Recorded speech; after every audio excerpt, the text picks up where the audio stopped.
Enod sa Gabos.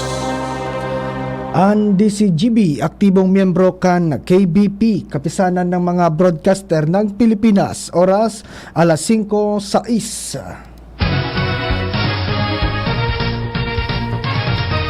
Diyos maray na hapon tabi mga tugang.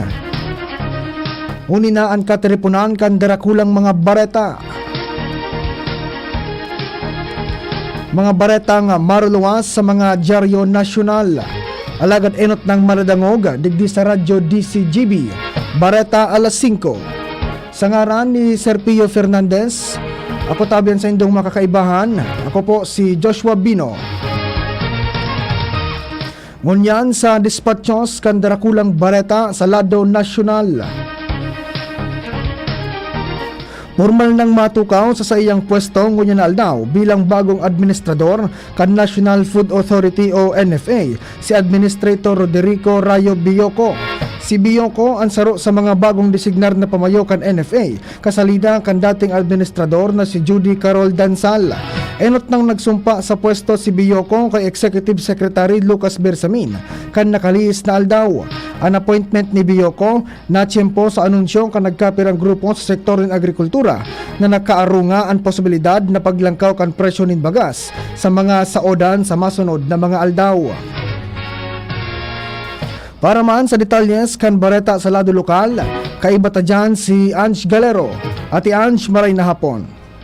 Gigibuhon sa aga sa parade ground ka na Brigadier General Simeon Ola na roll out ka na programang BIDA o kay ining buhay ingatan drogay ayawan. Ang informasyon ipinagpaabot kan Police Regional Office 5 sa pamayon ni Regional Director Police Brigadier General Rudolph Dimas kung saan kadakol ang mga programa ang ilalatag dinda as hindi officer sa publiko siring nasanakan na pagproseso kan license to own and possess firearms, National Police Clearance, Medical and Dental Services, libreng gupit, PNP Help Desk, asin iba pa mga serbisyo na pigtataukan man na ilain na gobyerno o kaya mga ahensya ng gobyerno, siring nasanakan PSA, SSS, PhilHealth, DTI asin DICT. Pinaglalauman ka na PNP Bicol na sa pagikan siring na bagay magbenepisyo ng GAD na mga Bicolano sa siring na mga serbisyong i-office ninda asin man naglalaom sinda na padagos na makatuwang ang komunidad sa program ini, lalo na ang anti-illegal drug campaign sa Manila na parte kan rehiyon. Dagdag na bareta, Ange Galero, DCGB. Sa pagpapadagos kan mga bareta sa lado nasyonal, naghagad nindugang na 3% sagkod 4% na dagdag sa presyo ang sarong grupo nin mga nagigibo nin sardinas. Sigun kay Francisco Bombit Buencamino, Executive Director kan Canned Sardines Association of the Philippines, crucial ang petrolyo sa saindang operasyon, lalo na taini ang nagpapadalagan kan mga bangka na pigagamit sa pagdakop nin mga sira.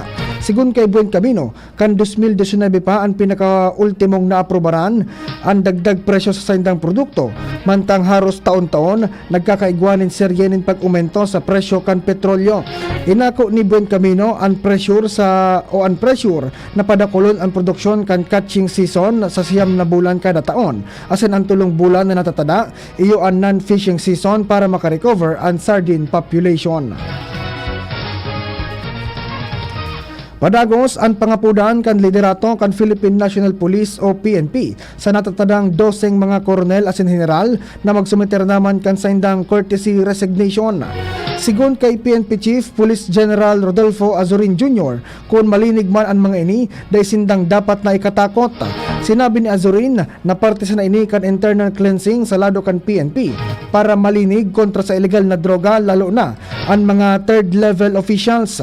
Base sa record, Enero 18, 2023, nasa 941 o katumbas ng 98.74% gikan sa totalmenteng 953 na mga koronel asin general ang nakapagsumiter na kan sa indang courtesy resignation, kung saan 12 na sana ang dai pa nagsisimbag sa agyat ni Department of the Interior and Local Government o DILG Secretary Benhur Abalos.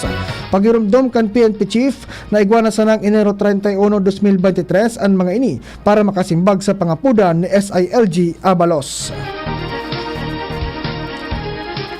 Kumpiyansa ang liderato kan Philippine National Police Academy o PNPA sa binilog na 5-man committee na iyuan masara sa mga courtesy resignations kan mga third level officers kan PNPA sa panginginot ni PNPA Superintendent Police Major General Eric Noble na suportado ninda ang pangapuda ni Department of the Interior and Local Government o DILG Secretary Benjamin Abalos Jr. asin ni PNP Chief Police General Rodolfo Azurin Jr. na pigtitiwalaan ang proseso sa paglinig sa lado kan PNP. Sigun kay General Noble na bilang Premier Police Higher Education Institution ang PNPA, permanindang ibubusol ang core values of justice, integrity and service. Sa ngunyan, uminabot na sa 98.42% o 936 na mga koronel asin general ang nagsumiter na kan sa indang courtesy resignation. Sinabi pa ng 18 na sana gikan sa kabilugan na numero na 954 na mga third level officers ang dai pa nakakapagsumitir kan sa indang courtesy resignation. Pigre-respeto ni Justice Secretary Jesus Crispin Remulla ang naging pag-absuelto kay Court of Tax Appeals o CTA kay Rappler CEO asin Nobel Laureate Maria Ressa. Sigun kay Remulla, patunay sa naini na igwang rule of law sa nasyon. Dai manin magigilimo kung talagang ini ang naging hatol kan korte, maski nga ni piglalao man niyang masumiter nin motion for reconsideration ang lado kan prosecution. Enot kay ni, inagswelto kan CTA si Ressa sa 4 counts ni na tax cases na kinakahampang kay ni asin kan Rappler Holdings Corporation o RHC. Magigiromdoman na ibinaba kan CTA First Division kasuhapon ang hatol kay ni pabor kay Ressa asin sa Rappler na nagsasabing not guilty ini sa tax cases na pinagsasabing nagkakantidad ng 141 milyones pesos.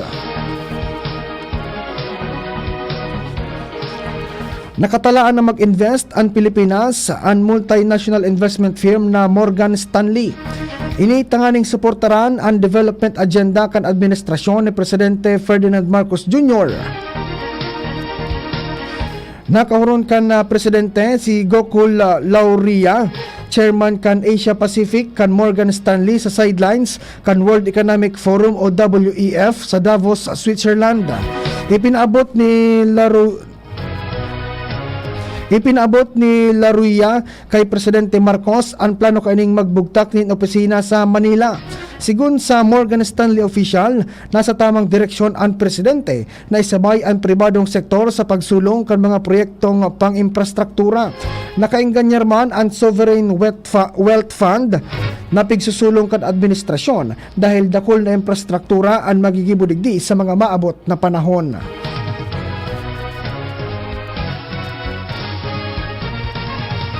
Pag-isipan ko na ang hilig kan mga Pilipino sa holidays.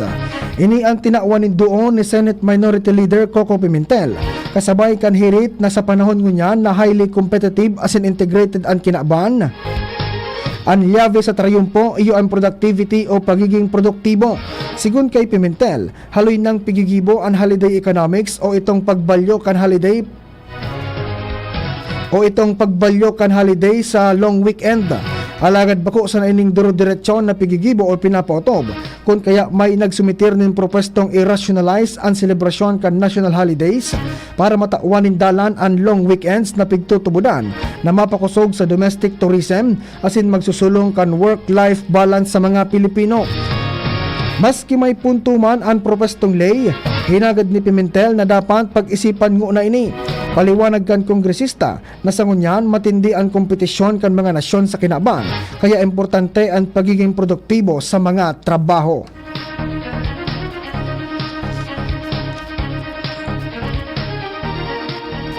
Hihidalion kan Senado ang pag-amyendar sa ASIN Law o an Act of Salt Iodization nationwide. Sa irarom kan presenting lay, ipinag-orden na ang gabos na asin na pinagpuprodusir sa nasyon. Iyo ang gibuhon na iodized salt. Ini para solusyonan ang iodine deficiency sa nasyon. Ipinunto ni Senador Cynthia Villar, Chairman kan Senate Committee on Agriculture and Food, na ang lay para sa salt iodization ang guminadan sa kabuhayan kan mga salt farmers dahil sa kawaran ng kapasidad asin mga kagamitan para gibuhon na iodized salt ang asin. Dahil nagpondo sa paghibo nin asin ang kadaklan sa mga ini, nag-import ang unyan ang nasyon nin raw salt, asin digdi na sa nasyon pigigibo ining iodized. Tinauan doon kan senador na day kaipuhan kan nasyon nagibuhon na iodized ang gabos na asin.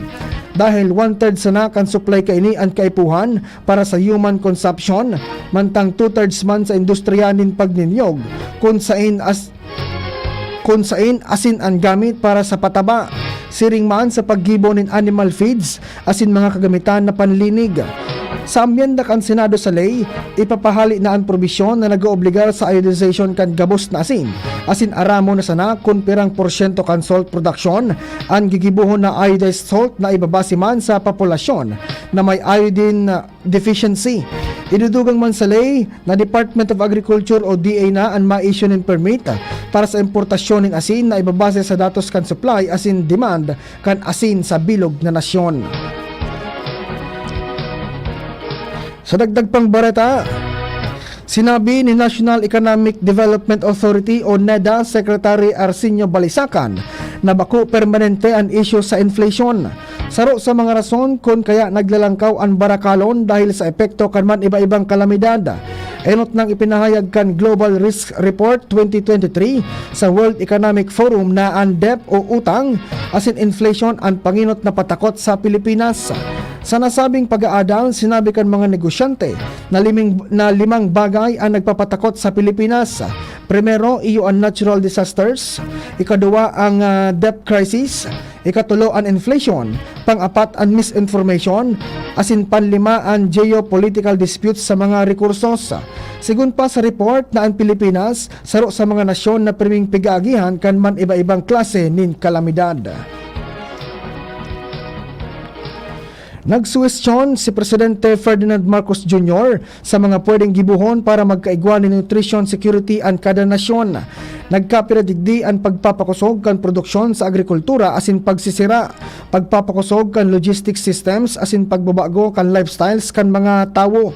Sa iyang mensahe sa panel session on moving towards nutrition security sa World Economic Forum o WEF sa Davos, Switzerland, tinauan doon kan presidente ang ideya kan paggamit nin climate resilient technologies asin pagsulong nin urban asin vertical farming para mapakusog ang produksyon nin pagkaon.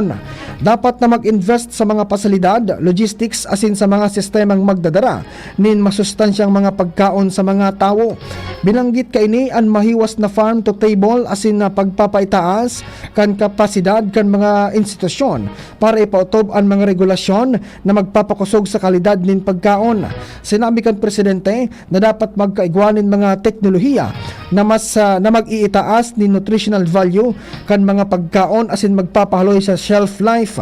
Hinagad man kan presidente ang lambang saro na magkaigwa ni nutritious lifestyle para maisulong at aktibo asin healthy lifestyle. Sa hampang kan mga nadiskubre kan Bureau of Customs, Ninoy Aquino International Airport o BOC na iya na sunod-sunod na smuggling nin agricultural products, pwede nang masusog kan mga otoridad ang lokasyon o bagsakan kan mga smuggled products na piglalaog sa nasyon. Ini sa paagi kan Container Registry and Monitoring System o TAP CRMS. Masususog naman kan gobyerno kung saan na warehouse pigsasaray ang mga pigdududahan na kargamento. Enot nang kinumpirmar ni Philippine Ports Authority o PPA General Manager Jay Santiago na ang sistemang ini may global positioning tracker system dahilan para maaraman kung saan i-deliver kan mga registered trackers ang mga kargamento kaini. Sinabi niyang pirming nagagamit ang mga smugglers nin packing address asin na consignee para ilusot ang saindang mga kargamento. Nag-apilar si Philippine Ports Authority o PPA General Manager Jay Santiago na tauan sa naning pagkakataon ang Trusted Operator Program Container Registry and Monitoring System o TAP CRMS. Sigun kay Santiago, dakula ang benepisyo kan TAP CRMS kontra sa halangkaw na unregulated charges sa logistic cost arog kan container deposit asin sa mga nawawarang empty containers. Dagdag pa ni Santiago na kaya ninda ipinamidbid ang TAP CRMS para sa pagiging fair asin para sa mas hababang gastos. Sa irarom kan top CRMS, sulamenteng container deposit insurance asin monitoring fee na nagkakantidad ni 980 pesos asin 3,408 na empty containers o empty container handling service fee na dapat bayadan kan mga importer kumpara sa maabot 30,000 na container deposit sa nakaugalian na sistema. Ang top CRMS parte kan inisyatibo kan PPA susog sa direktiba ni Presidente Bongbong Marcos na ipautob ang digitalization sa mga transaksyon kan gobyerno para sa mas magayon na serbisyo sa publiko. Ipinahayag ni Presidente Ferdinand Marcos Jr. na sarong magayon na ideya na mapagkuhaan nin pondo para sa konstruksyon ng mga big tickets infrastructure projects, partikular sa energy as in infrastructure sa Pilipinas. Iyo ang propestong Philippine Sovereign Wealth Fund. Ang pahayag ginibo kan Presidente sa iyang breakfast meeting kaibahan ang mga top international chief executive officers na sidelines sa ginibong World Economic Forum sa Davos, Switzerland. Sigun sa Presidente, dahil wala nin supisyenteng pondo ang gobyerno para sa mga proyektong pang-infrastruktura, kay puhan na gumibo nin paagi na mismong kwarta ang magtatrabaho para sa Pilipinas, kaya naisip tinda ang ideyang gamiton ang Sovereign Wealth Fund kapag naging lay na ini, tangani maipotob ang mga infrastructure projects. Kay puhan man na maisulong ang public to private partnerships o PPPs para makatuwang ang mga private sector sa national growth and development kan nasyon. Siniguro man ni Presidente Marcos na mga profesional ang namamahala sa Sovereign Wealth Fund, kaya daing dapat na ipagadit digdi ang mga Pilipino.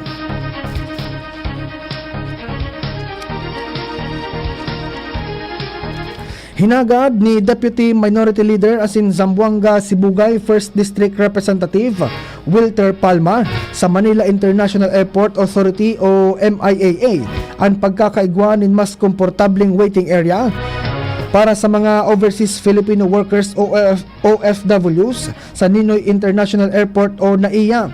Sa hiling ni Palma, sa ikatulo asin ikaapat na eskalon kan NAIA, pwedeng magbugtak nin double decker na mga kama asin shower rooms para sa mga OFWs. Paliwanag ni Palma na makasupog na nahihiling na nagkakaturog ang mga OFW sa mga tukawan asin sa flooring kan aeropuerto na minsan harani sa comfort rooms mantang nagahalat sa saindang mga flights. Nagtrayumpo ang economic team ni Presidente Ferdinand Bongbong Marcos Jr.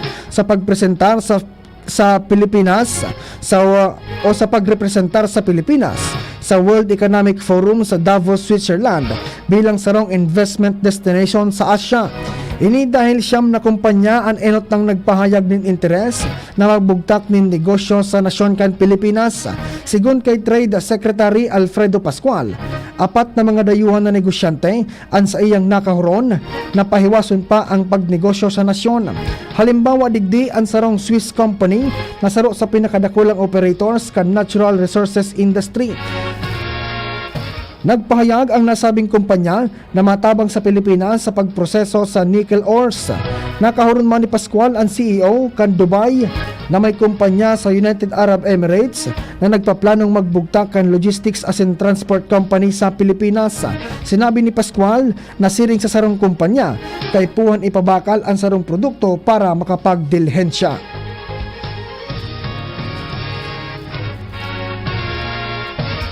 Sinabi ni Transportation Secretary Jaime Bautista na 5 kumpanya na sa sektor ng transportasyon ang nagpahayag din kahandaan kan pagnegosyo sa Pilipinas. Bako sana sa Asia kundi maging sa Europe, may operasyon ang 5 kumpanya. Dagdag pa ni Bautista, maging si dating United Kingdom Prime Minister Tony Blair, nagpahayag manin kahandaan na suportahan ang railway projects kan gobyerno. Sa lado man ni Finance Secretary Benjamin Jokno, na kaya naingganyar ang mga dayuhan na kapitalista dahil may magayon na istorya na pwedeng ihiras ang nasyon kan Pilipinas.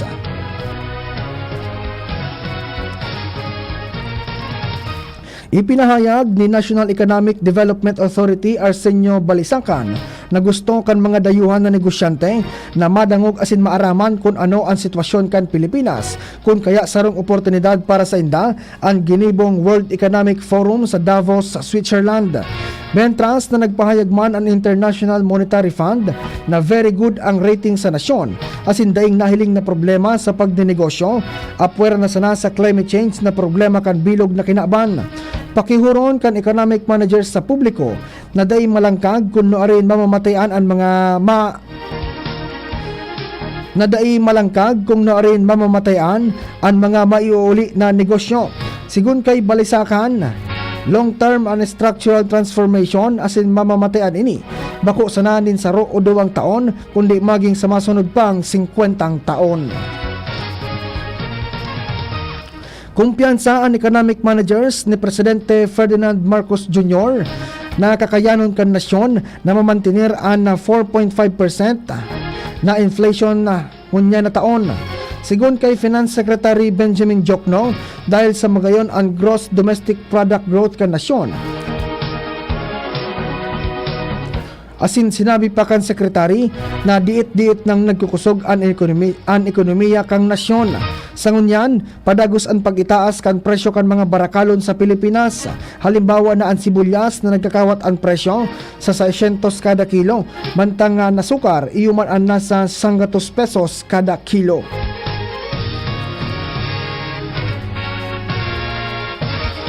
Nagbiyo na nin puwersa ang Overseas Filipino Workers o OFW organizations sa Hong Kong para ipangapudan ang pagbasura sa Overseas Employment Certificate o OEC.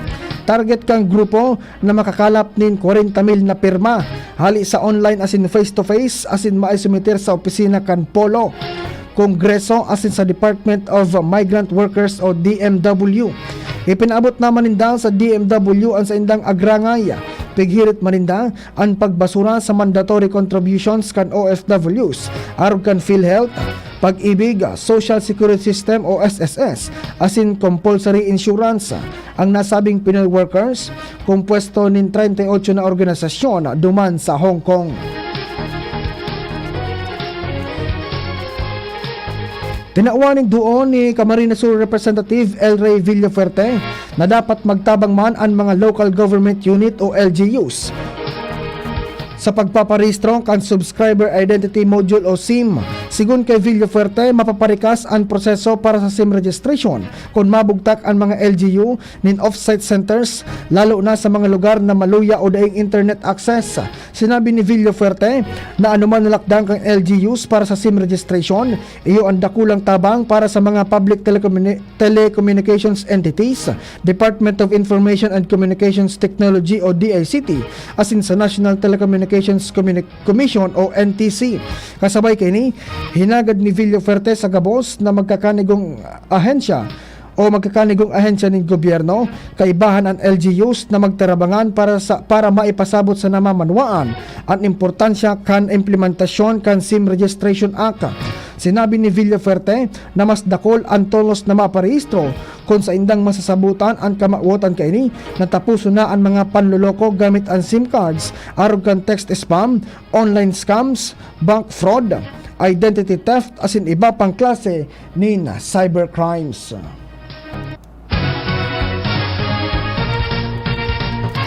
Iyan mga tugang ang mga detalyes kan darakulang bareta.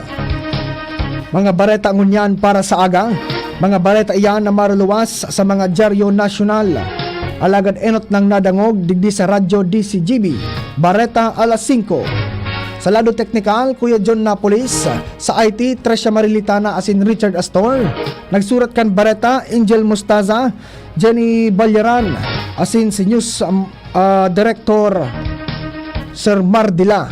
Sa ngaran ni Sir Pio Fernandez, ako ang sa indong nakaibahan sa pagbabareta. Ako po si Joshua Bino. Salamat kan sa indong pag-antabay. Sa kulog kang payo, asin kalintura, anong bulong ang dapat? Han, para sa ako, dapat makusog. Mahal, para sa ko, dapat maingat magparahay. Dain na